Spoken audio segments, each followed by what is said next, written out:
હાલ બેટ દડે રમવી. આને થોડો દડો કહેવાય. દડો તો મારા પપ્પાના ઘરનો. ઓલો ફૂટબોલ નથી આવતો એનથી અમે બેટ દડે રમવી. હાલ વાલી આપણે ચેસ રમવી. આ ટીનચુકલી ચેસ શું રમે?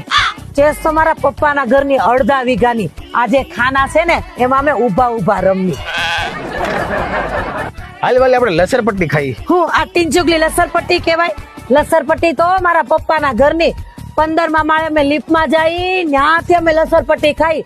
2 મિનિટ લાગે નીચે ઉતરતા. જો વાલી કેવો સરસ આંબો છે. હું આને કઈ આંબો કહેવાય? આંબો તો મારા પપ્પાના ઘરનો 5 વીઘાનો એક આંબો છે. કેમ બાકી કેવો સરસ રૂમ છે. હું રૂમ તો મારા પપ્પા. કેમ બાકી કેવો સ્વિમિંગ પુલ છે. હું આ તો ટીનચુકલો છે. સ્વિમિંગ પુલ તો મારા પપ્પાના ઘર. આ જો કેવા સરસ મજાના ભજીયા છે. આને કઈ ભજીયા? ચૂપ. હાલો જલ્દી જંગલ સફારીમાં જવાનું છે. પાણીના બાટલા ભરી લ્યો. લે ભરી લે પાણી આમાં. આ હું મારા પપ્પાના ઘરના પાણીનો બાટલો અને 2 બાટલા લઈ લીધા.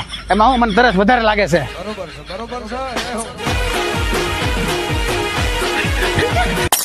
અને આખી આંબા વાડી છે અને સોમનાથ મહાદેવ ખાલી 35 કિલોમીટરના અંતરે બીજી ઘણી બધી જગ્યાઓ હાવ નજીકમાં છે.